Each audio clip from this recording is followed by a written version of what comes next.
Helpfully, Conan Doyle also makes mistakes with his canon. Watson has a war wound, which in some stories is in his shoulder, sometimes in his leg. And you're never really sure. It's actually slightly unclear how often Watson's been married. It's apparently twice, might actually be 3 times. We're not really sure. He makes mistakes with his timeline, which is very handy for me because it means that I can shift things around myself. At the end of the day, it's just like any other artistic endeavor or indeed business endeavor. You want to do it, you give it a go, and you cross your fingers. I'm not one of these people who have this kind of absurd romantic ideas about being an author, this kind of, Byronic ideal that you're born to do it and you have to stride out into the world. And I think that, writing a book is something which I quite like doing. Writing it I hate doing, but having books out is something which I love doing. And, I like showing them to my friends, and I've never actually kind of bumped into anybody on the tube reading them, but, it'd be quite an exciting experience. But, it's better than coal mining, isn't it?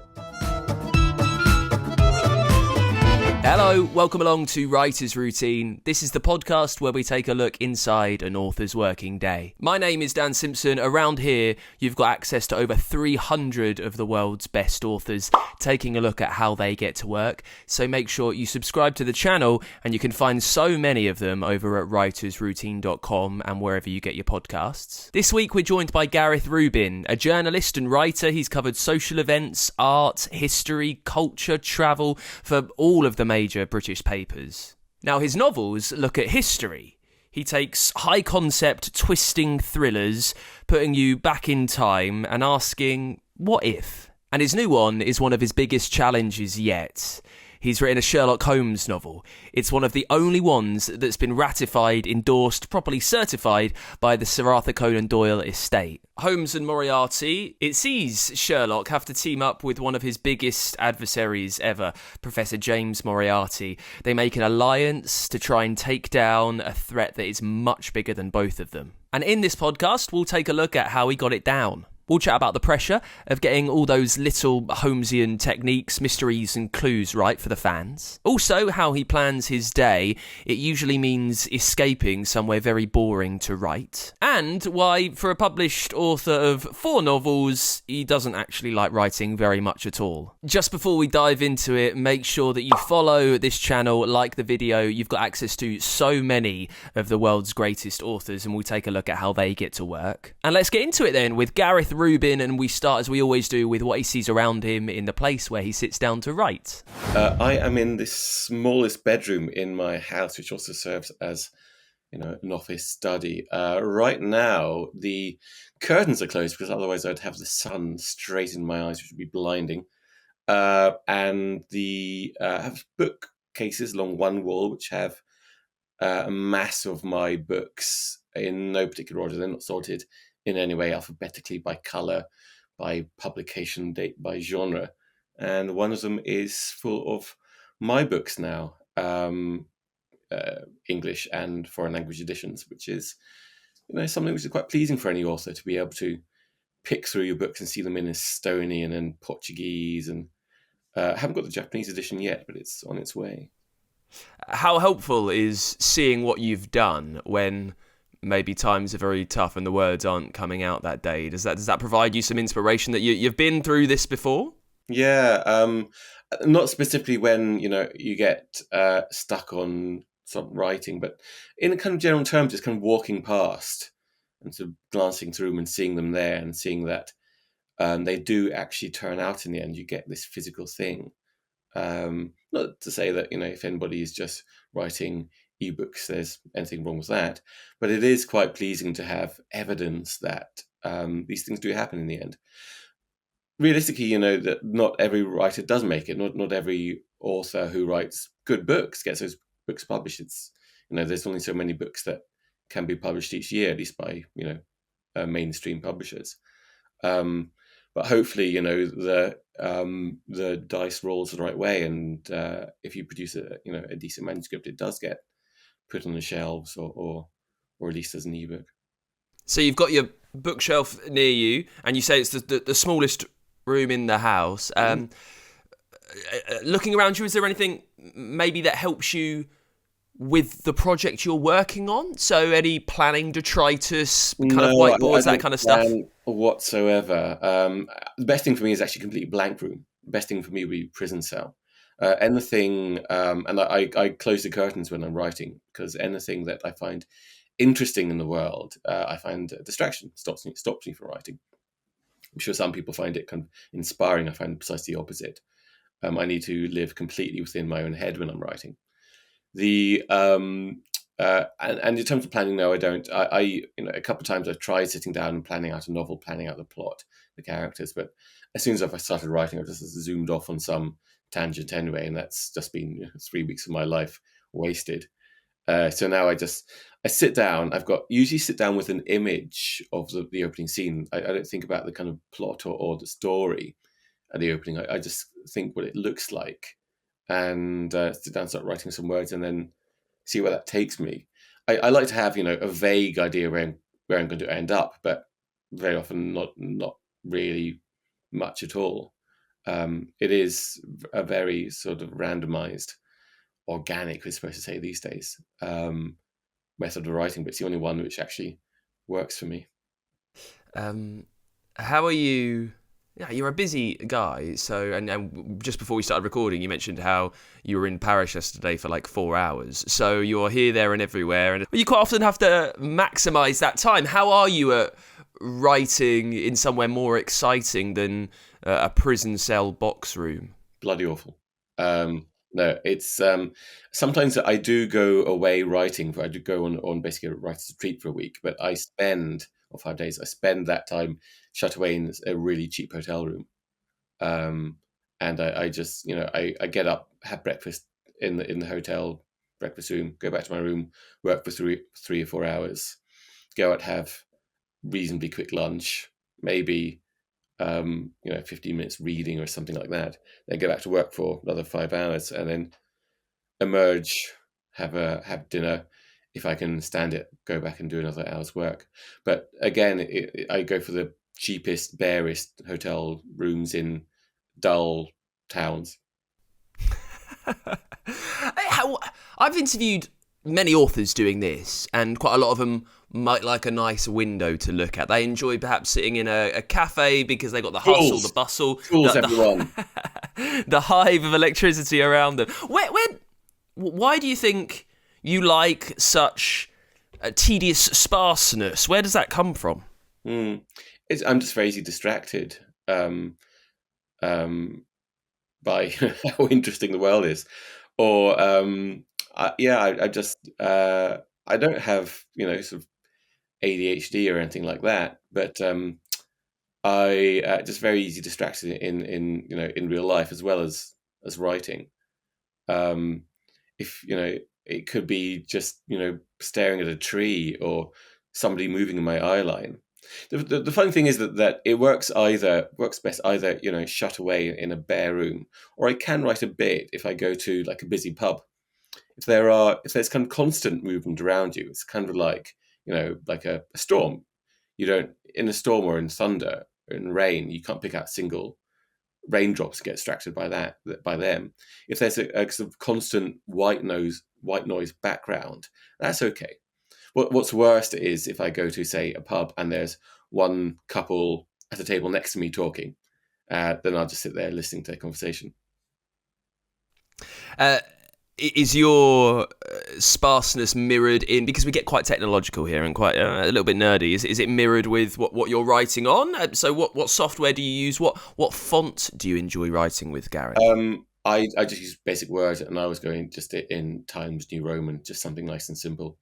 It's kind of annoying because every so often I change my computer or update Word or something, and it defaults to some weird font, something, I don't know, you end up in Comic Sans or something.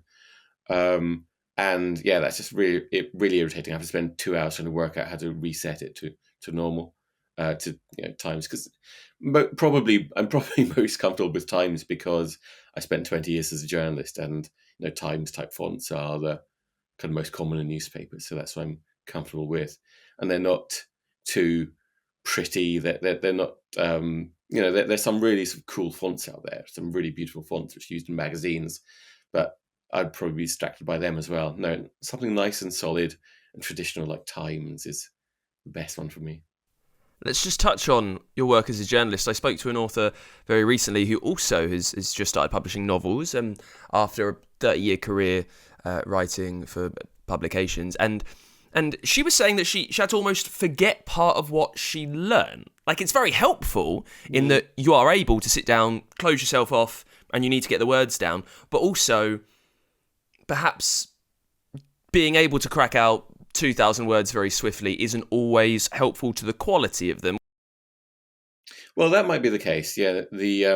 Well, the two things. First thing to say is I think actually journalism is quite a good background, quite a good training for writing fiction, because journalism tells you to get to the point, tells you to sit down, write a sentence, get to the end of the sentence, and get to the end of the story, just tell people what happened. And I think that that's something which often gets lost in fiction. And it kind of depends partly on which genre you're working as well. But thrillers which I write, it's more than literary fiction. The point is to kind of get to the end of the story, to just tell people what happened. In terms of sort of banging out the words, there's a fair amount of variety of opinion there. Very often you're told the advice for new authors in particular is to sit down, just get something down. And I kind of take that point, because if you don't get something down, you don't get something down. You're just kind of sitting there staring at a blank screen for months after months. The danger of that attitude is that you can bang out your sort of 10,000 words, 20,000 words, which is kind of reasonable quality. And you think, I'll go back and change that. But at the end of it, when you've done 110,000 words and you've been working on it for a year, you might not be bothered. You might think, God, I just can't be bothered, can't be asked doing that, frankly. I'll just leave it as it is. And it's kind of okay. So you end up with, you might end up with a decent book, but there's, a couple of chapters within it which are okay. And you should have gone back and changed them. You should have written them better, but you didn't. So I think that probably that kind of methodology, that kind of approach, kind of actually depends on where you are with the book. I think there's a lot to be said for getting something down at the beginning, no matter what it is, no matter what the quality is, no matter if it's you're going to delete it, no matter if it doesn't make sense in the overall concept of the book. If you get 5,000 words down, it breaks the ice.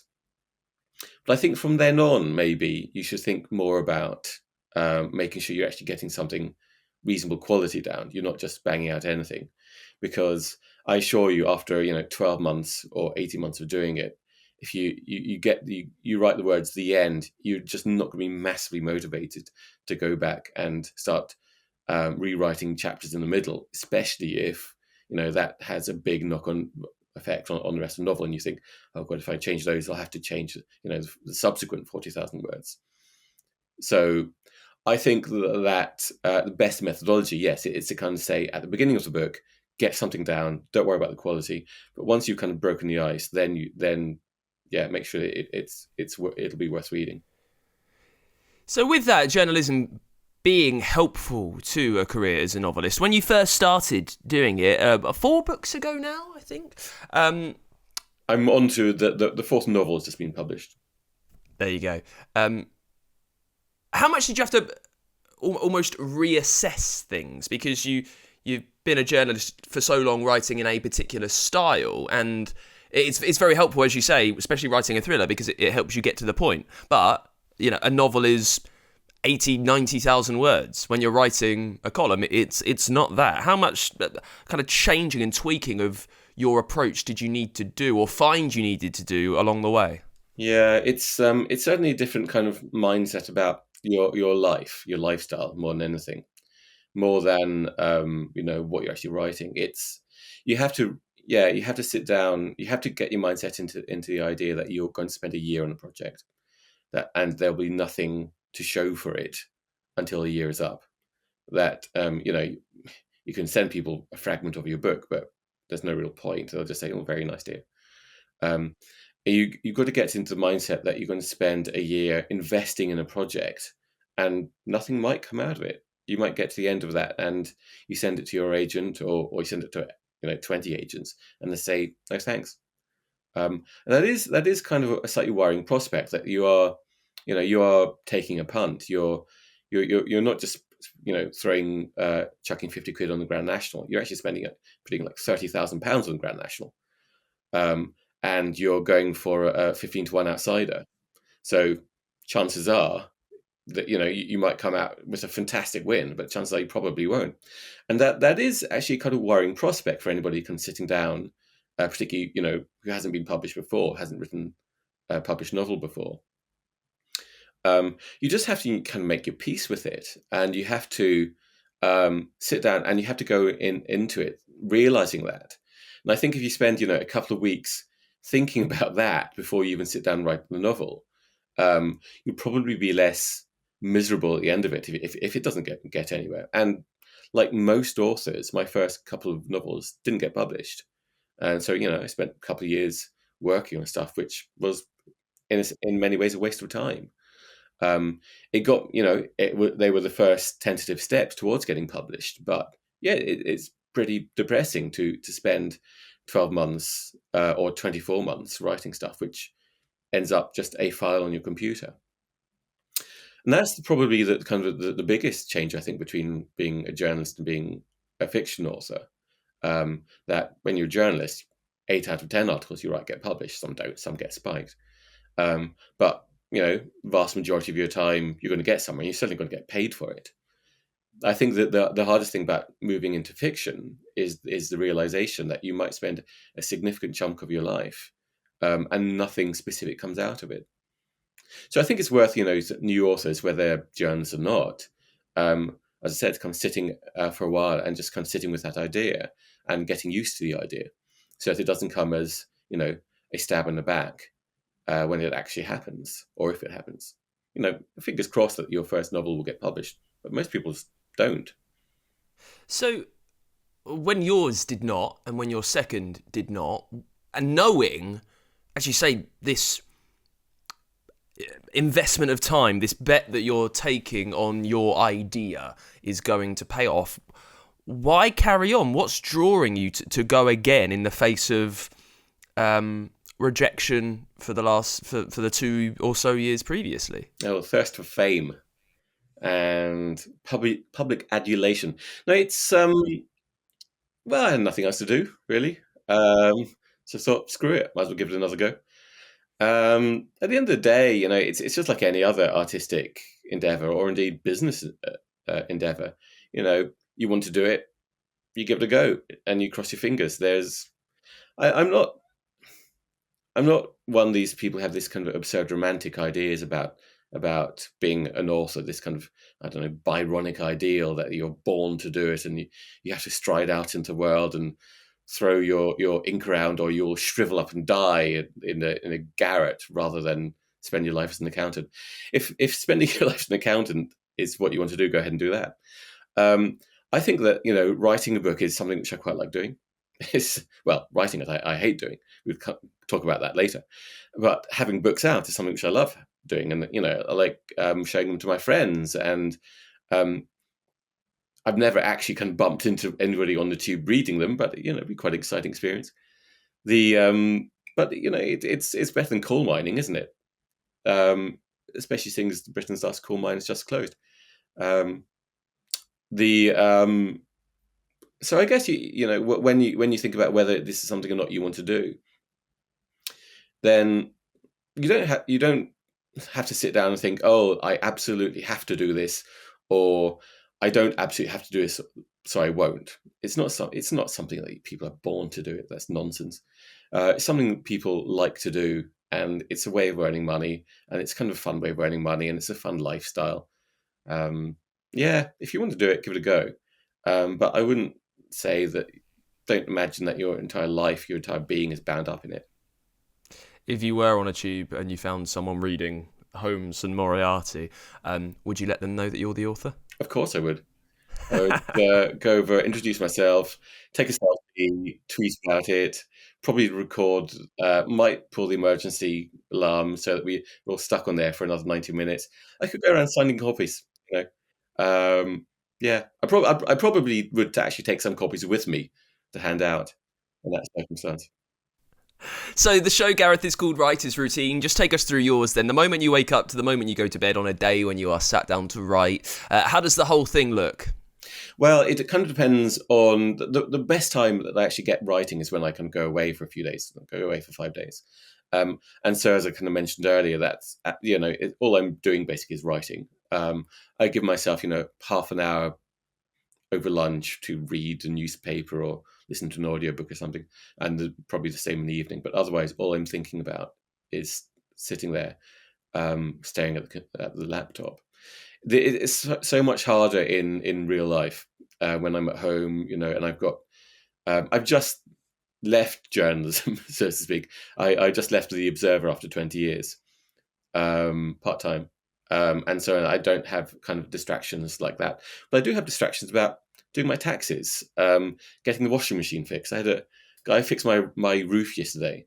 I've got to go out and buy food later. I've got to cook lunch. All these things they don't just take up the time that they take. They take up the morning, because I find it quite difficult to get into the mindset of writing. I'm quite bad at that. Some authors can pick up their laptop, work on it for 20 minutes, go off and do something else, come back to it, just pick up exactly where they left off. I can't. It takes me an hour at least, probably 2 hours to start actually writing. So on these days when I'm at home, I'll wake up, I'll spend an hour messing around on the internet reading newspapers. I will mess around over breakfast. I will possibly sort out life admin stuff, and then I will force myself to sit down at my computer probably around, I don't know, 11. And if I haven't worked the day before, I have to get back into that mindset, and it takes me at least a few hours, possibly the whole day before I can write anything. On a day where I haven't worked the day before, I'll probably write, I don't know, a couple hundred words, a few hundred words. On days when I have got back into mindset, I can do a couple of thousand. But I'm not a very good writer in some ways. I'm not very good at kind of sitting down and typing the keys. It's all part of the kind of easily distracted thing. I have to get my mind concentrating on writing fiction, much more than writing non-fiction or writing journalism. Takes time. What have you learned along the way that helps you get into that frame of mind? Is there anything you do that just slightly switches the gears, just like a tad? I really wish there were some key, some secret. No, it is, the main thing is just to sit down and just kind of shut myself away, just kind of blank out the world. I used to have an application on my laptop called Freedom, which turned off the internet. I don't have it anymore because I'm slightly worried about the fact that it must be a dream for hackers. You have to give it permission to make changes to your computer. I slightly worry about that. I slightly worry about Russian or Chinese hackers gaining access, or anyone, scammers gaining access to my laptop and my banking applications.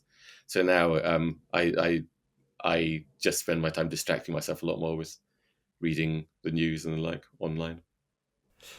So on the days when it's not really happening and you get a few hundred words done, how do you feel? Because I mean, you mentioned earlier, this is a significant investment of your time, and you've got a lot going on. How are you feeling when it's not happened that day as you wished? Yeah, a bit. I kind of got used to it, to be honest. I know that the likelihood is on Mondays, because I don't usually work at the weekends. On Mondays, I just won't get much done. And I tend to spend about a year working on a book, and which is fine. And I've come to the conclusion that I'll get it done in time.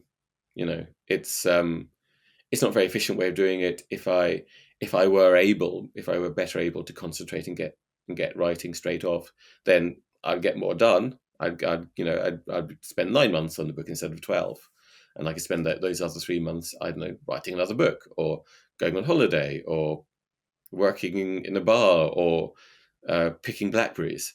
But it's okay that doesn't happen. It's okay that I spend a year working on it, and my publisher is fine with that. So it's okay. Because you are spending a year on it, and you know that, and you know that some days it's good, sometimes it's not going to be so good. Does that allow you a more, like a slightly more leisurely view of it? Where if I don't know, if something comes up, if an old friend's over and wants to go to lunch or whatever it is, you're in a much better place to be able to go out on a whim that perhaps maybe other authors who are slightly more structured might not be able to do? Probably. Yeah, I mean, I'd much rather go out for lunch with someone than sit down and write 500 words. I don't like writing. I don't like sitting at my laptop and typing letters. It's really boring. Um, and it's kind of isolated, and it's dull, and it's not particularly comfortable. Um, I'd rather be doing just about anything else. It's not very healthy. I'd rather be at the gym or going out for a walk or watching the birds in the sky. Um, so yeah, if somebody suggests we go out for lunch, I always take them up on the offer. What I mean, you mentioned, the joys of adulation and success. There must be something that keeps you coming back, that when you do get into the story, like with the new one, when you are writing about Watson and Holmes and Moriarty, there must be something that keeps you going there, keeps you wanting to explore every day, or at least try. The coming up with the plot and the storyline is quite good fun. Working out the mechanics, or writing the mechanics, not so much.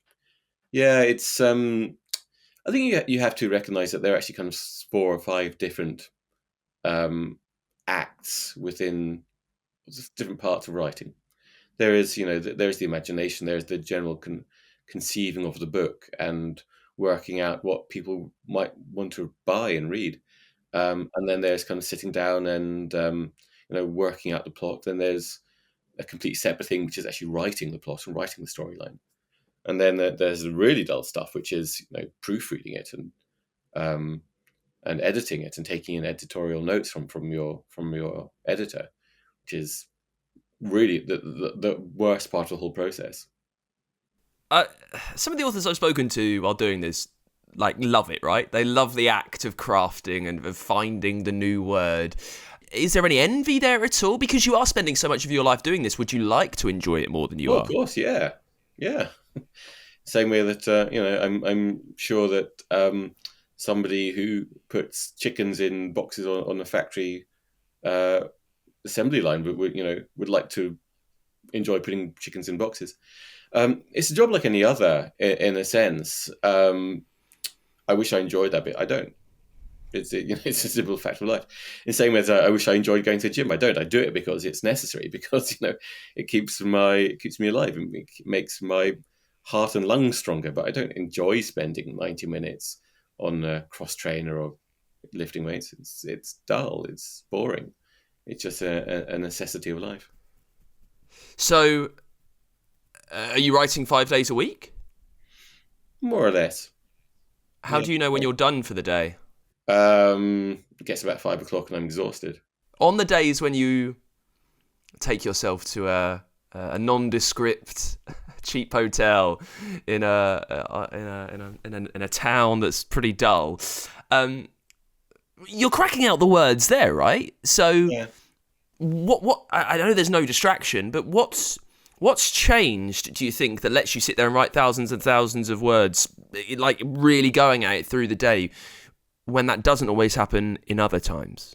Well, it is just the fact that my brain is only working on that one task. It's working on writing. It's not working on 5 other things, reading the news or staring out the window.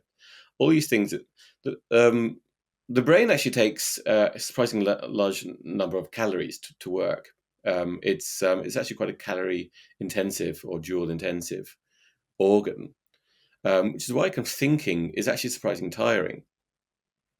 And why you spend 5 hours thinking, you do want to eat lots of Maltesers, you want to eat lots of sugar.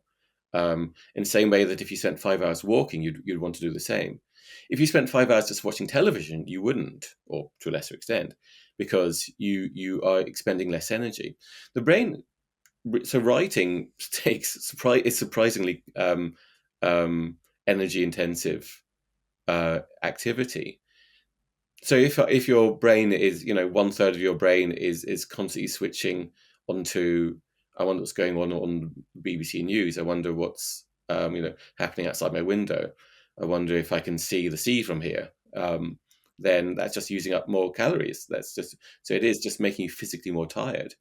It's I think it can be in the romanticized image that we have of writing books or poetry or painting pictures or writing music. I think it is, we can lose sight of the fact that these are quite mechanical behaviors, that they are biological activities, and so you need to treat them as biological activities. You wouldn't, if you were, if you wanted to run a marathon, you wouldn't do it while reading a book at the same time. You wouldn't do it while trying to do your tax return. You need to kind of concentrate on the one thing, because that's where your energy has to go. So I think that's why I get things done much better when I have fewer distractions, because my brain uses its energy on writing instead of 20 trivial activities.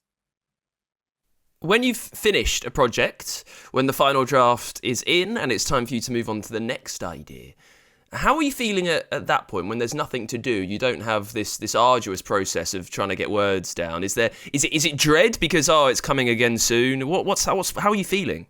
You have no idea the relief of pressing the send button to my agent, my editor. Oh man, it's like every Christmas at once. The downside is that you always know at the back of your mind there will be another step.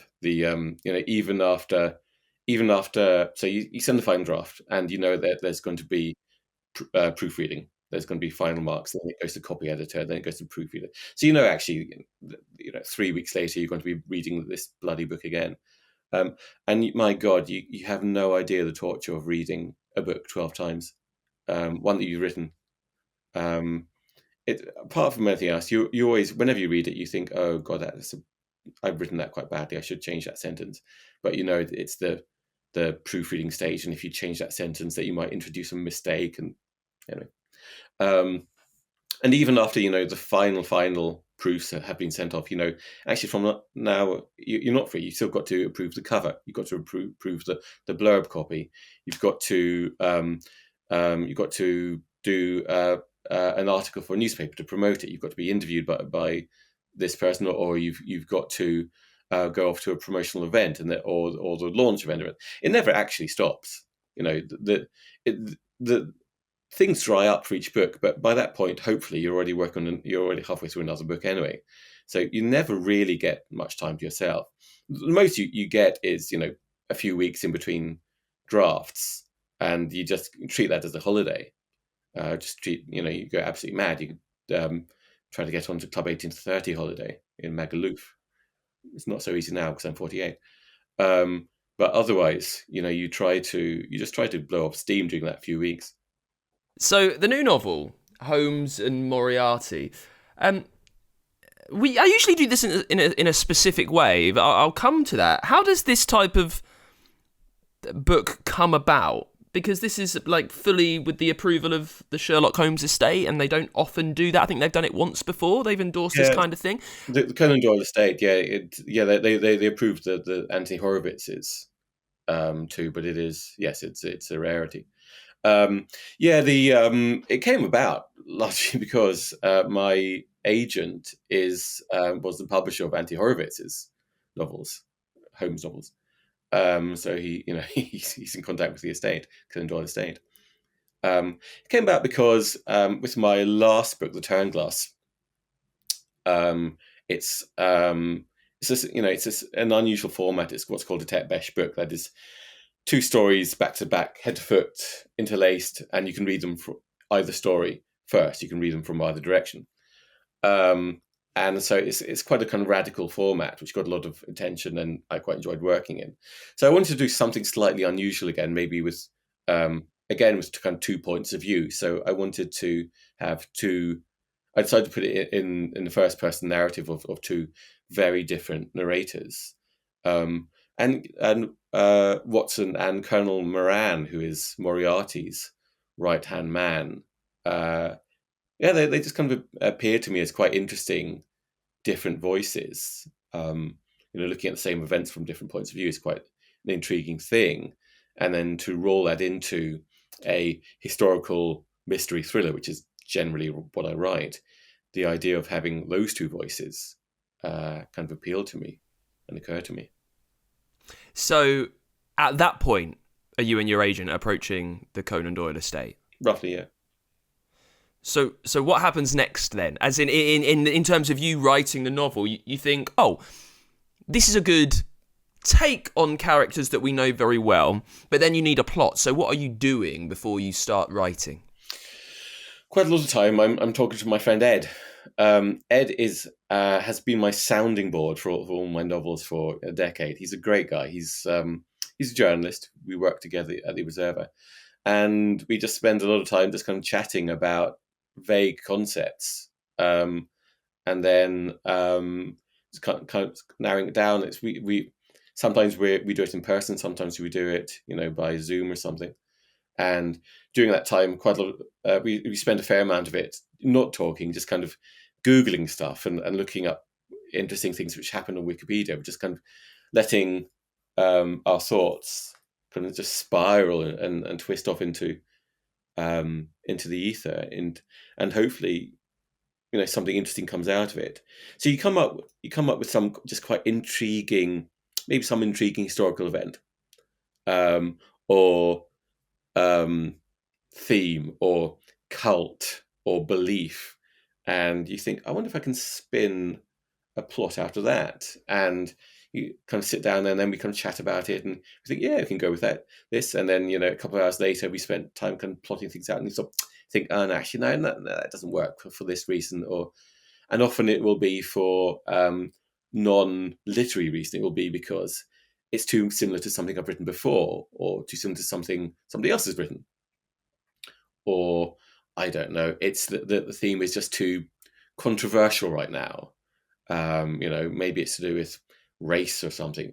There'll be some reason which is not to do with the quality of the potential plot, but something else which pops up, which you think, probably not. And so we'll kind of go back to the drawing board, and we'll kind of chat some more, and then some new idea will come up, and we'll, we've been at it for a few hours, and think, well, let's take a break, or we'll come back to this tomorrow. And then you just kind of start narrowing things down and fleshing things out. And then once I've come up with an idea, I'll probably go away for a week or two, start working on it, and maybe I'll chat to Ed again a couple of weeks later, say, yeah, I've been working on this, it's worked for this reason, hasn't worked for that reason. And then you just kind of either ditch the idea or try something else. Very often, I think particularly towards the beginning of your career, you ditch ideas more. You start, you can spend months working on something, and then at the end of it, you think, God, no, it's just not, just doesn't work. It's just not. If somebody sat down and read this book, by the end of it, they just think, I've wasted 2 weeks of my time reading it. And so you can't really be doing that as a professional author. And so you think, well, I've wasted 6 weeks of my time, 2 months of my time, but I've just got to delete it and start again. You do have to be quite ruthless as an author with your words, with your time. It's not, because it's not for you. You could, if you were to build a house and you got to the end of it and you think, well, the kitchen doesn't work very well, but I'll live with it. It's only me, then fair enough. But if you write a book and by the end of it, it's not particularly good, it won't get published. Or if it does get published, not many people will buy it. And so no one, including your publisher, will buy your next book. So you really do have to put, the effort into making it as good as you can, because if you don't, if you try to get away with a 8 out of 10 book, you're kind of shooting yourself in the foot in the long run. So how did that happen with Holmes and Moriarty then? What what questions about a prospective plot are you and Ed researching? What are you discussing? How does it get to the point where you're ready to write that first sentence? Well, it's partly because I started thinking about what Holmes stories I like.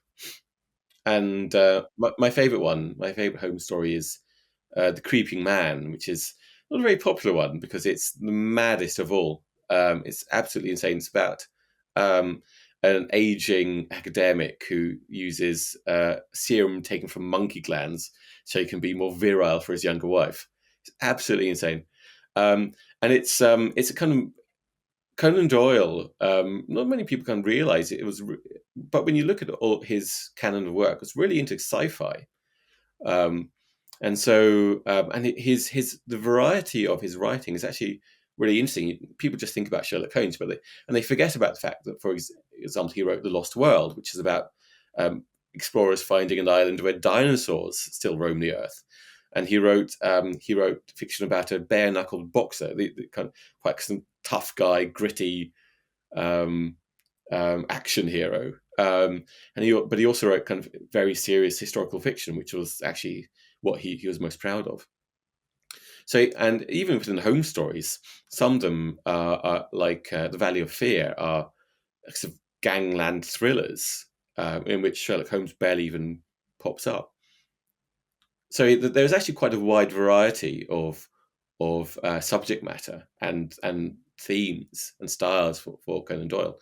But my favorite one, as I said, is The Creeping Man, because it's quite it's interested in science. It's interested in humans making themselves better. Kind of transhumanism in a sense, in a way. And it's writing at the time, of course, when other authors were writing about science fiction. It's the time of the War of the Worlds and the Time Machine and the Island of Dr. Moreau and things like that. So I was quite interested in the idea of having a Holmes plot where science is a major theme, and humans making themselves better, and how that kind of interacts with the society of the time, and how it interacts with Sherlock Holmes's crime solving faculties. So in the book, there are basically three parts of the book. So there's Sherlock Holmes story, a Moriarty story, storyline, Holmes storyline, Moriarty storyline, and then a storyline where the two of them come together, where you suddenly realize, and Holmes and Moriarty suddenly realize that their own individual storylines are actually part of a bigger one, and they are therefore forced to work together to work out what's really going on.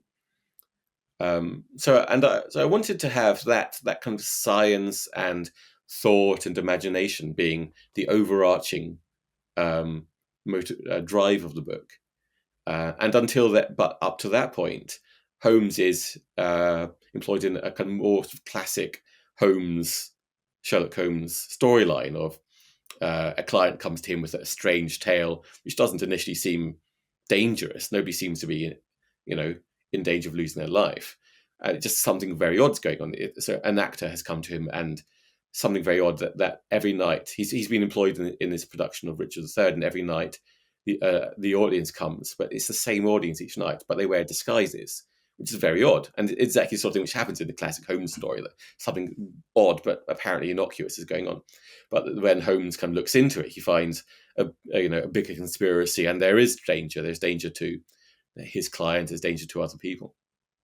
And at the same time, in parallel with that, Moriarty has his own storyline, and that's a very different kind of theme and tone. And that's a sort of gangland war, which Moriarty is getting caught up in. So that's a kind of big contrast to the Holmes storyline. And then halfway through the book, they suddenly realised actually there's an overarching conspiracy which they're both being played as pawns in. They have to work together. So that's how I kind of came up with the kind of overall feel and shape for the book. Sherlock Holmes stories are revered by so many people, like 150 years later, wherever it is, and we still see them on telly, we see them influencing shows and movies today. when you started writing, what did you know you needed to include to make it, Sherlock Holmesy? It's a good question. Like I said, the Holmes canon is actually kind of wider than a lot of people realise. Um, Holmes canon and Conan Doyle's canon. Helpfully, Conan Doyle also makes mistakes with his canon.